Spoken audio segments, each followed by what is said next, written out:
नमस्कार साथियों, मैं आज अति महत्वपूर्ण प्रश्न के साथ आपके सामने उपस्थित हुआ हूँ ताकि एक नए मुकाम को आप प्राप्त कर सकें। तो पहला क्वेश्चन है, दांतों का बाहरी सख्त कवर क्या कहलाता है? दांतों का जो बाहरी सख्त जो कवर होता है, कहता है उसको क्या कहते हैं? तो उसको दंत बल्क कहते हैं। उसको क्या बोलते हैं? दंत बल्क बोलते हैं, जिसको इंग्लिश में एनामल बोलते हैं। जिसको इंग्लिश में क्या बोलते हैं? एनामल। ऑप्शन ए हो जाएगा। समझ गए? नेक्स्ट क्वेश्चन, फलों के रस को सुरक्षित रखने के लिए किसका प्रयोग होता है? फलों के रस को सुरक्षित रखने के लिए किसका प्रयोग होता है? तो सभी लोग जानते हैं कि बेंजोइक अम्ल का प्रयोग होता है। ऑप्शन क्या हो जाएगा? ऑप्शन डी हो जाएगा, बेंजोइक अम्ल। क्लियर? नेक्स्ट क्वेश्चन देख लेते हैं। NADP NADP क्या है? NADP क्या है?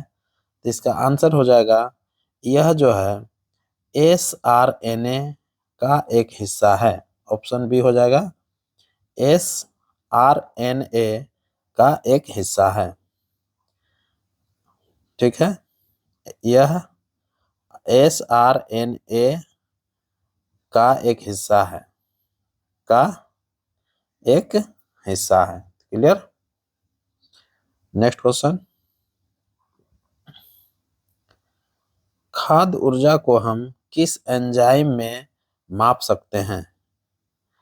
खाद्य खाद्य ऊर्जा को, ये खाद्य नहीं है, खाद्य ऊर्जा होगा। खाद्य ऊर्जा यानी कि खाने वाली पदार्थ। कहता है खाद्य ऊर्जा को हम किस एंजाइम में माप सकते हैं? हम किस एंजाइम में, एंजाइम यहाँ लिख दिया है, यहाँ इकाई होना चाहिए, इसको काट आप लोग सही कर लीजिएगा। किस इकाई में माप सकते हैं? तो खाद्य ऊर्जा को हम किस इकाई में माप कर सकते हैं? तो सभी लोग जानते हैं कि कैलोरी में मापा जाता है। किस में मापा जाता है? कैलोरी में मापा जाता है। ऑप्शन सी हो जाएगा। टाइपिंग में मिस्टेक हो गया है, इकाई कर लीजिएगा आप लोग। खाद्य ऊर्जा को हम किस इकाई में माप सकते हैं? तो क्लियर? नेक्स्ट क्वेश्चन, मानव शरीर की किस अंग की हड्डी सबसे लंबी होती है? मानव शरीर की किस अंग की हड्डी सबसे लंबी होती है? तो किस अंग की सबसे हड्डी लंबी होती है?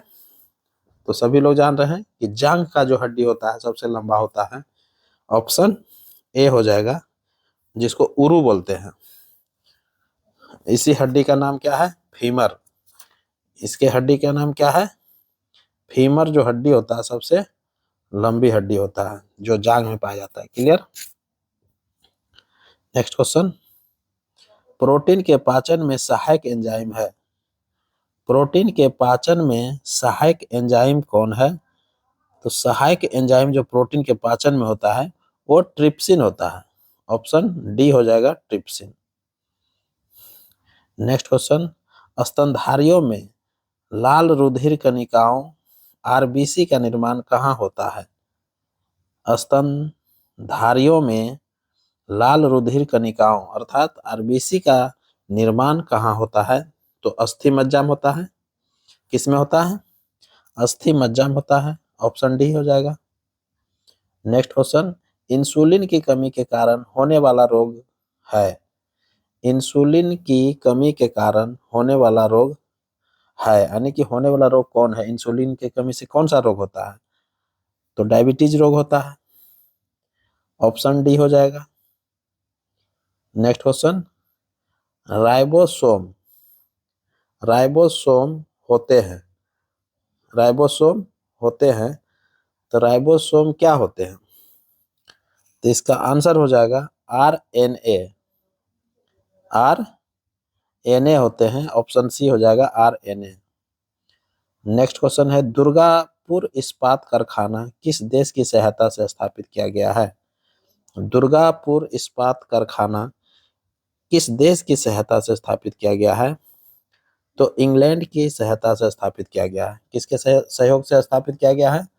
इंग्लैंड के सहयोग से स्थापित किया गया है। तो क्लियर।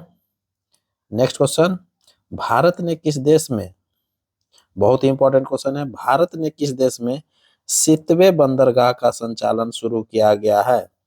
तो सितवे बंदरगाह का जो संचालन किया गया है इधर हाल ही में जो है, ये बहुत ही चर्चा में रहा था सितवे बंदरगाह। तो इसका जो आंसर हो जाएगा वो म्यांमार हो जाएगा। ऑप्शन सी हो जाएगा म्यांमार अर्थात बर्मा। क्लियर। भारत ने किस देश में सितवे बंदरगाह का संचालन शुरू किया है? तो ये म्यांमार में शुरू किया है, Burma. Clear. Next question, Jain ग्रंथों में बिंदुसार को क्या कहा गया है? जैन ग्रंथों में बिंदुसार को सिंह सेन कहा गया है। क्या कहा गया है? सिंह सेन कहा गया है। ऑप्शन डी हो जाएगा। नेक्स्ट क्वेश्चन, अरावली पर्वत का सबसे ऊंचा चोटी कौन है? अरावली पर्वत का सबसे ऊंचा चोटी कौन है? तो अरावली का कौन है? गुरु शिखर है। ऑप्शन सी हो जाएगा, गुरु शिखर। नेक्स्ट क्वेश्चन, एकमात्र क्षुद्र ग्रह कौन है जिसे नंगी आंखों से देखा जा सकता है? एकमात्र क्षुद्र ग्रह कौन है जिसे नंगी आंखों से देखा जा सकता है? तो वो जो है वो फॉरबेस्टा है। कौन है? ऑप्शन डी हो जाएगा, फॉरबेस्टा। नेक्स्ट क्वेश्चन, 13 मई 2023 को 13 मई 2023 को किस बंदरगाह को सागर श्रेष्ठ सम्मान से सम्मानित किया गया है? देखिए बहुत हाईलाइटेड क्वेश्चन है, ये पिछले साल बहुत ही चर्चा में रहा था। 13 मई 2023 को किस बंदरगाह को सागर श्रेष्ठ सम्मान से सम्मानित किया गया है? तो ये कोच्चि बंदरगाह को किया गया। ऑप्शन डी हो जाएगा, कोच्चि बंदरगाह। नेक्स्ट क्वेश्चन, भारत में प्रथम जल विद्युत केंद्र की स्थापना कहाँ किया गया था? भारत में प्रथम जल विद्युत केंद्र की स्थापना कहाँ किया गया था? तो दार्जिलिंग में किया गया था। ऑप्शन डी हो जाएगा, दार्जिलिंग। नेक्स्ट क्वेश्चन है, रेंडियर किस वन क्षेत्र का प्रमुख पशु है? रेंडियर जो है किस वन क्षेत्र का प्रमुख पशु है? तो टुंड्रा वन क्षेत्र का है। ऑप्शन डी हो जाएगा, टुंड्रा वन क्षेत्र का। नेक्स्ट क्वेश्चन, विश्व का सबसे पुराना पर्वत कौन है? विश्व का सबसे पुराना पर्वत कौन है? तो सभी लोग जान रहे हैं, ये कौन है? तो अरावली हो जाएगा, जो भारत के राजस्थान में पड़ता है। क्लियर। नेक्स्ट क्वेश्चन, अंतरिक्ष में जाने वाली, देखिए बहुत ही इंपॉर्टेंट क्वेश्चन है, अंतरिक्ष में जाने वाली अरब देश की पहली महिला अंतरिक्ष यात्री कौन बन गई है? बहुत ही इंपॉर्टेंट क्वेश्चन है ये, आपको एग्जाम में देखने के लिए मिलेगा। अंतरिक्ष में जाने वाली अरब देश की पहली महिला अंतरिक्ष यात्री कौन बन गई है?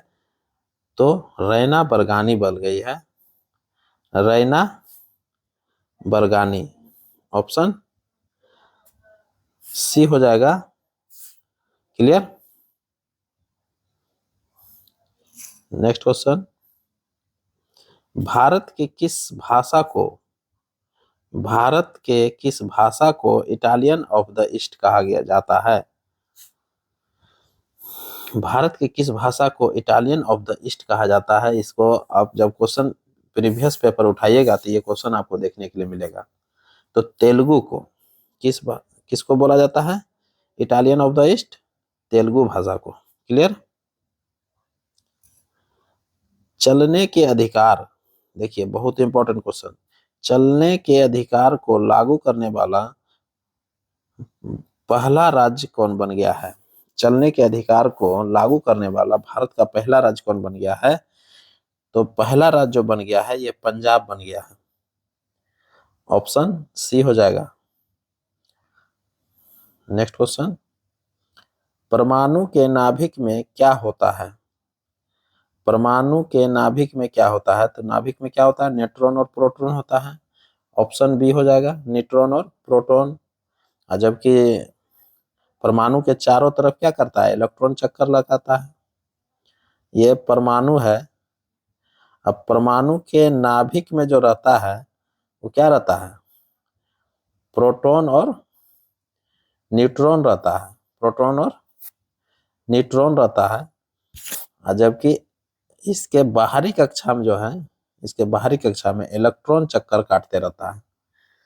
इसके बाहरी कक्षा में क्या करता है? इलेक्ट्रॉन चक्कर काटते रहता है। क्लियर? तो पूछ रहा है परमाणु के नाभिक में क्या होता है? तो न्यूट्रॉन और प्रोटॉन होता है। क्या होता है? न्यूट्रॉन और प्रोटॉन। ऑप्शन बी हो जाएगा।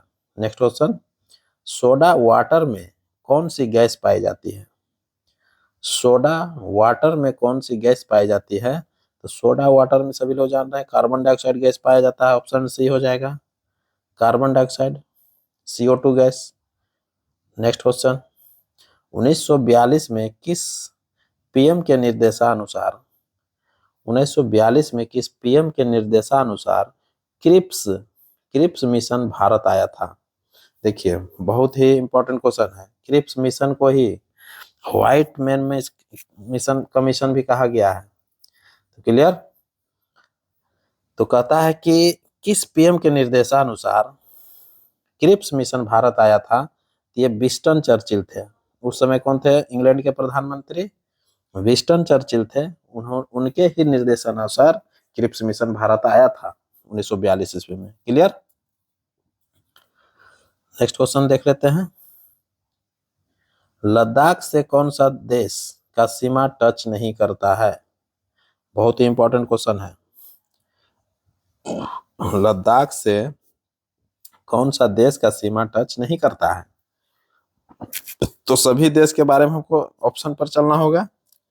तो जैसे चीन है, तो चीन से कौन कौन सटता है? लद्दाख सटता है, हिमाचल प्रदेश सटता है, उत्तराखंड सटता है, आपका सिक्किम सटता है, और अरुणाचल प्रदेश सटता है।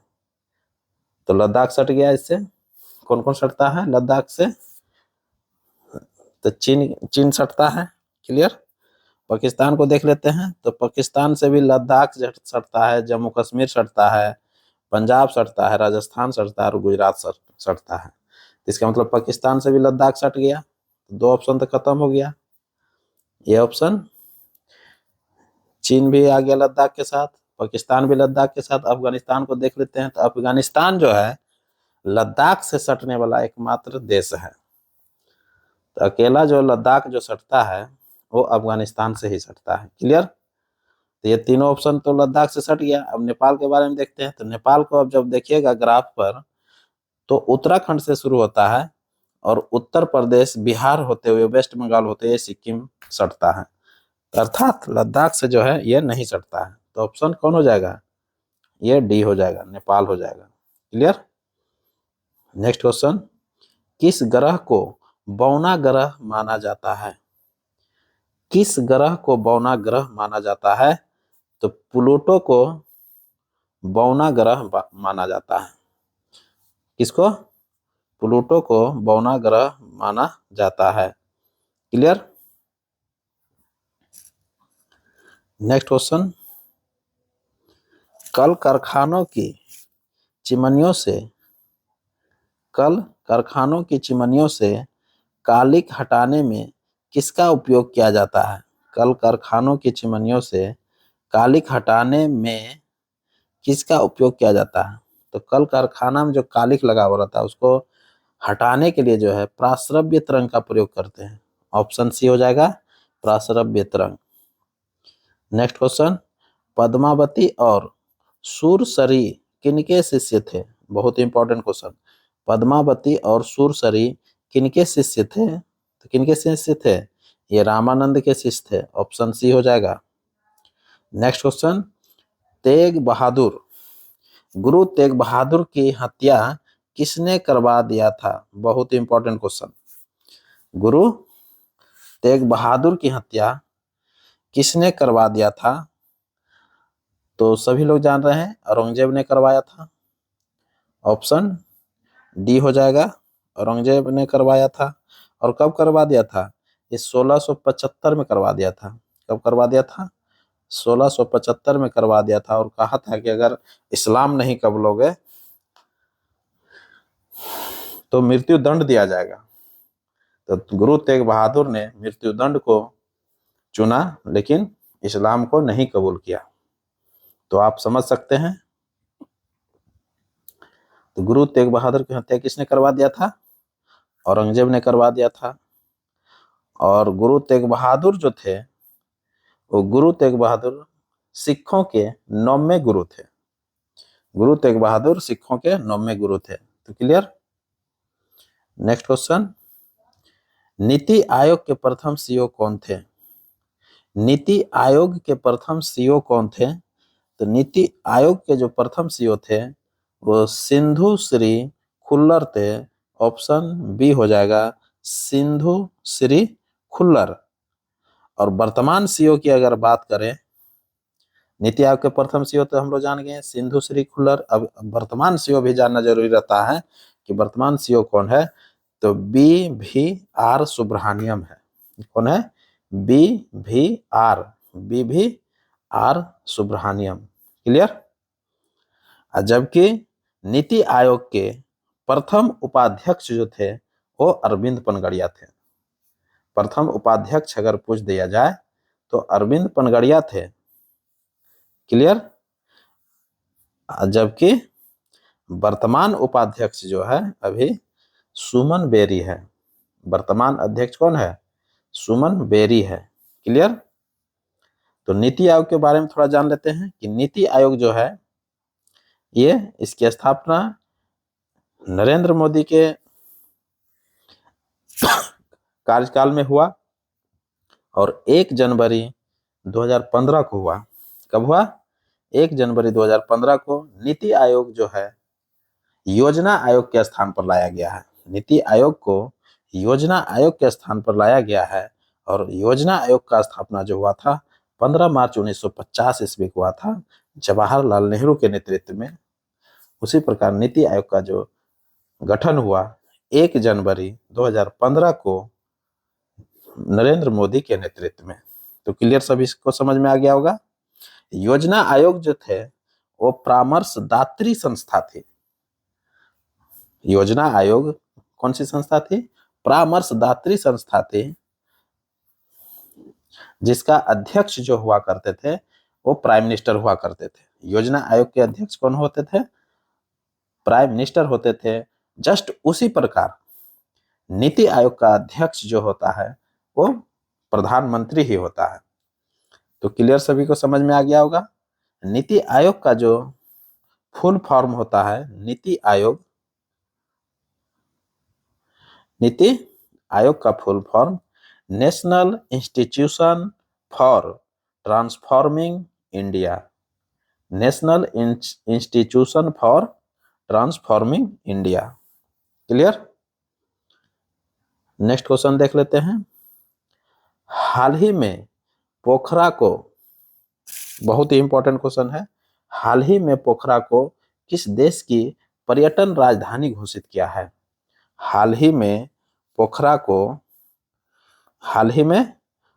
को किस देश की पर्यटन राजधानी घोषित किया है? तो आंसर हो जाएगा ऑप्शन सी हो जाएगा, नेपाल। पोखरा को पर्यटन राजधानी घोषित किया है। ये पोखरा कहाँ पड़ता है? नेपाल में। तो आंसर क्या हो जाएगा? Option C, Nepal. Next question, Shivaji ने कब रायगढ़ को अपनी राजधानी बनाया? बहुत ही इंपॉर्टेंट क्वेश्चन है। शिवाजी ने कब रायगढ़ को, देखिए राजगढ़ लिख दिया है यहाँ पर, टाइपिंग करने वाले थोड़ा मिस्टेक कर दिए हैं, आप लोग सही कर लीजिएगा। यहाँ पर रायगढ़ होगा। क्या हो जाएगा? रायगढ़। कहता है कि शिवाजी ने कब रायगढ़ को अपनी राजधानी बनाया था? तो 1656 ईस्वी में बनाया था। कब बनाया था? 1656 ईस्वी में। ऑप्शन सी हो जाएगा। मराठा साम्राज्य के संस्थापक शिवाजी को माना जाता है, सभी लोग जान रहे हैं। क्लियर? नेक्स्ट क्वेश्चन, स्वर्णिम चतुर्भुज क्या है? स्वर्णिम चतुर्भुज क्या है? तो स्वर्णिम चतुर्भुज का जो अर्थ होता है वो राष्ट्रीय राजमार्ग परियोजना से है। किससे है? राष्ट्रीय राजमार्ग परियोजना से है।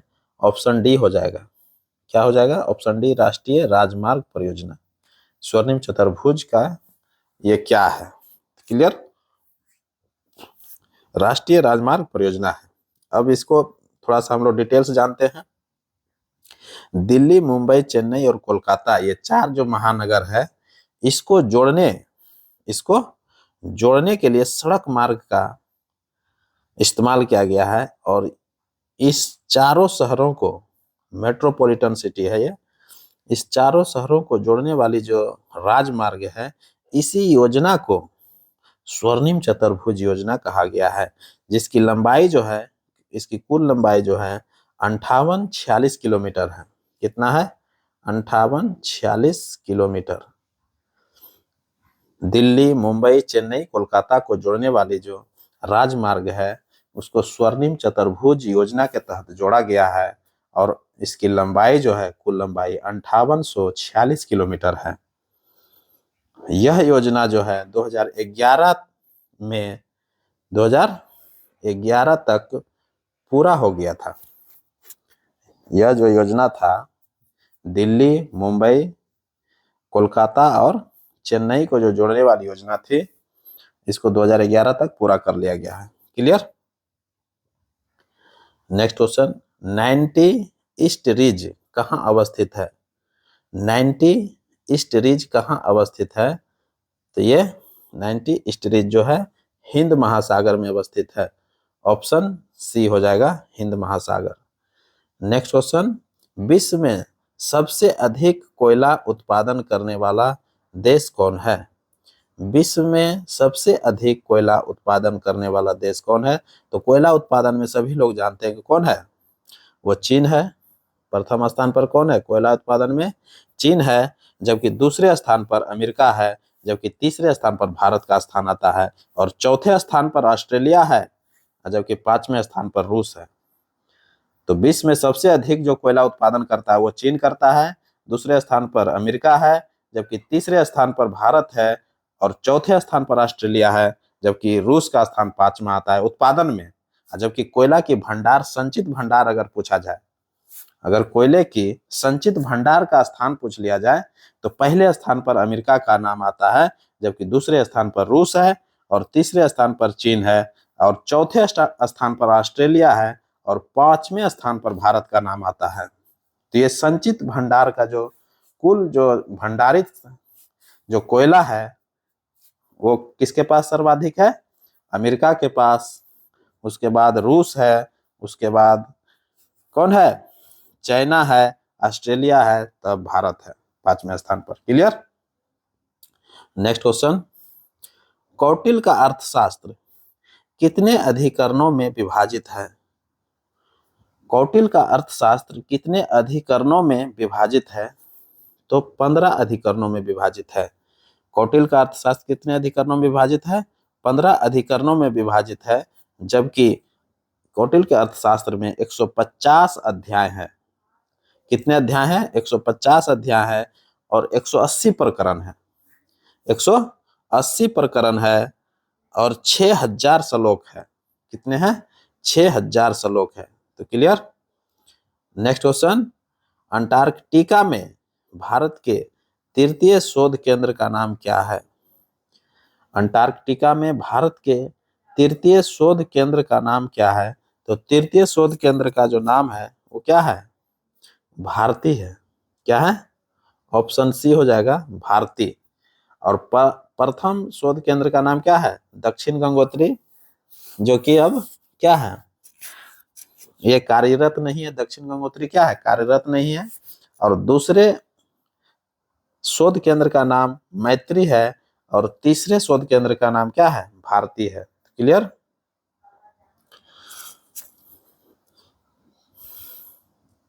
नेक्स्ट क्वेश्चन देख लेते हैं, लक्षद्वीप में कितने द्वीप है? बहुत इंपॉर्टेंट क्वेश्चन। लक्षद्वीप में कितने द्वीप है? तो 36 द्वीप है। 36 द्वीप मिलकर के लक्षद्वीप का निर्माण हुआ है। तो आप समझ सकते हैं, जिसमें से 10 द्वीप पर जो है आबादी अर्थात व्यक्ति का आवागमन होता है, जबकि शेष जो द्वीप है उस पर कोई व्यक्ति नहीं रहते हैं, अर्थात निर्जन है। क्लियर? और सभी द्वीप का जो निर्माण हुआ है वो प्रवाल निर्मित है, प्रवाल द्वारा निर्मित है। तो क्लियर? नेक्स्ट क्वेश्चन, बिहार का नवीनतम जिला कौन है? बिहार का नवीनतम जिला कौन है? तो सभी लोग जान रहे हैं कौन है? अरवल है। ऑप्शन सी हो जाएगा, अरवल है। बिहार का नवीनतम जिला कौन है? अरवल है, जो कि जहानाबाद से कट करके अलग हुआ है। जहानाबाद से कब कट करके अलग हुआ? ये 20 अगस्त 2001 को अलग हो गया था। कब हुआ था अलग? 20 अगस्त 2001 को अलग हो गया था और बिहार का 38वां जिला बना था। कौन सा जिला बना? 38वां जिला बना। बहुत ही इंपॉर्टेंट क्वेश्चन है ये, बार बार आपको एग्जाम में देखने के लिए मिलेगा। नेक्स्ट क्वेश्चन, कौन आउटपुट डिवाइस नहीं है? देखिए बहुत इंपॉर्टेंट क्वेश्चन, कौन आउटपुट डिवाइस नहीं है?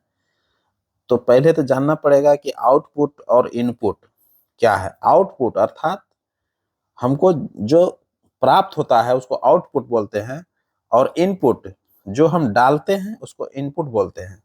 तो डालने वाला क्या है और हमको प्राप्त करने वाला क्या है? जैसे मॉनिटर, मॉनिटर के बारे में हम लोग देख लेते हैं। तो मॉनिटर क्या है? ये इनपुट डिवाइस है। मॉनिटर क्या है?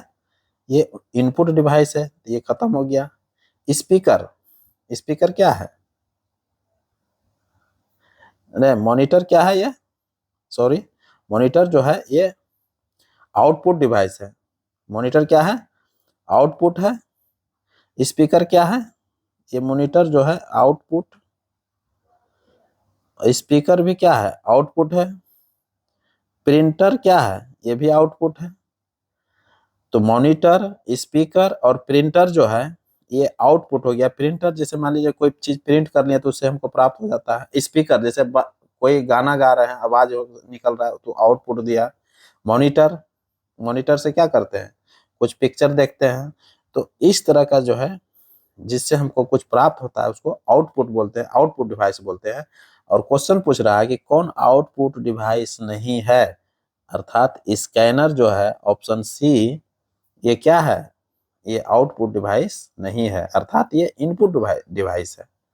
स्कैनर क्या है? इनपुट डिवाइस है। क्लियर? नेक्स्ट क्वेश्चन, सिंह चतुर्मुख स्तंभ कहाँ स्थित है? सिंह चतुर्मुख स्तंभ, सिंह चतुर्मुख स्तंभ, इसके बारे में थोड़ा सा हम लोग जान लेते हैं। सिंह चतुर्मुख का मतलब क्या हुआ कि ये स्तंभ है। ये क्या है? स्तंभ है। इसके चारों साइड में जो है 4 सिंह है। कितने सिंह है? 4 सिंह का जो बना हुआ पिक्चर, वो कहता है कि कहाँ पर है। तो हम गए थे सारनाथ, तो वहां पर देखे थे, वहां सिंह चतुर्मुख स्तंभ बना हुआ है। तो इसका आंसर हो जाएगा, करेक्ट आंसर हो जाएगा ऑप्शन बी हो जाएगा, सारनाथ। तो क्लियर? नेक्स्ट क्वेश्चन, किस सिख गुरु की मृत्यु चेचक से हो गई थी? बहुत ही इंपॉर्टेंट क्वेश्चन। किस सिख गुरु की मृत्यु चेचक से हो गई थी? तो हरकिशन का जो मृत्यु हुआ था, ये हरकिशन जो देख रहे हैं ये 8वें गुरु थे सिखों के। ये 8वें गुरु थे। कौन गुरु थे? 8वें गुरु थे। और इनका जो मृत्यु हो गया था ये चेचक से हो गया था। क्लियर? जबकि गुरु तेग बहादुर का जो मृत्यु हुआ था वो कैसे हो गया था? औरंगजेब ने मरवा दिया था इसको। तेग बहादुर 9वें गुरु थे, जो कि क्या किए थे? 1675 में इनको मरवा दिया था। जबकि गुरु अर्जुन देव जो थे इनको भी जहांगीर ने मृत्यु दंड दे दिया था। तो समझ गए होंगे, गुरु अर्जुन देव सिखों के 5वें गुरु। क्लियर? नेक्स्ट क्वेश्चन देख लेते हैं।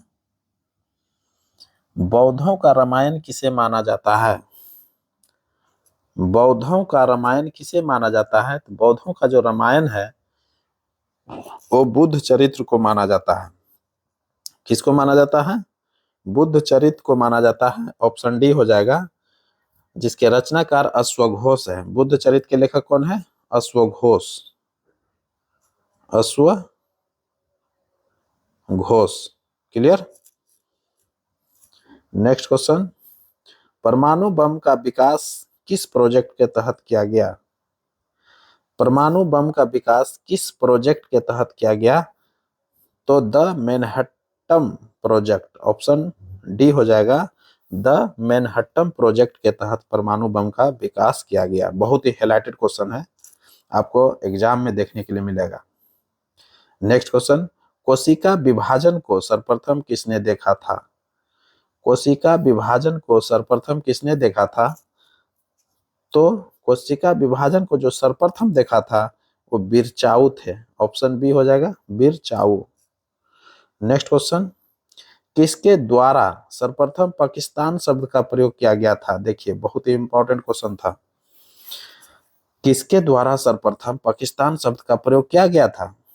तो चौधरी रहमत अली जो थे, इनके द्वारा ही सर्वप्रथम पाकिस्तान शब्द का प्रयोग किया गया था। क्लियर। नेक्स्ट क्वेश्चन, किसे मोलेसिस बेसिन भी कहा जाता है? किसे मोलेसिस बेसिन भी कहा जाता है? तो किसको कहा जाता है मोलेसिस बेसिन? मिजोरम को कहा जाता है। ऑप्शन ए हो जाएगा, मिजोरम। नेक्स्ट क्वेश्चन है, चैट जीपीटी का विकास किसके द्वारा किया गया? चैट जीपीटी का विकास जो है किसके द्वारा किया गया? बहुत ही इंपॉर्टेंट क्वेश्चन है ये। ओपन, ऑप्शन डी हो जाएगा, open AI. Open AI. AI का अर्थात होता है आर्टिफिशियल इंटेलिजेंट। आर्टिफिशियल इंटेलिजेंट जो है इसका फुल फॉर्म होते हैं।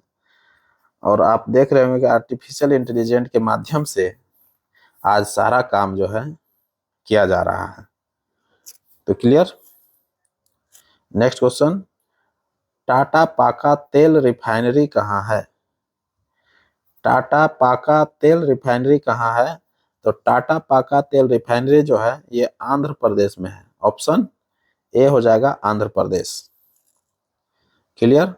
नेक्स्ट क्वेश्चन और अंतिम क्वेश्चन है, किस उद्योगपति को भारत का इस्पात पुरुष कहा जाता है? किस उद्योगपति को भारत का इस्पात पुरुष कहा जाता है? अर्थात स्टील मैन ऑफ इंडिया। इसको क्या बोलते हैं? Steel man of India. तो क्लियर। किसको बोला जाता है? तो जमशेद जे ईरानी को बोला जाता है। ऑप्शन ए हो जाएगा, जमशेद जे ईरानी। क्लियर। तो इसी के साथ हमको इजाजत दीजिए। मैं पुनः एक नए वीडियो के साथ, नई ऊर्जा के साथ आपके सामने उपस्थित होऊंगा। तब तक के लिए पढ़िए और अपनी एग्जाम के लिए तैयारी में जुटे रहिए ताकि आने वाला एक सुनहरा अवसर प्राप्त हो। इसके लिए थैंक यू, धन्यवाद, जय हिंद।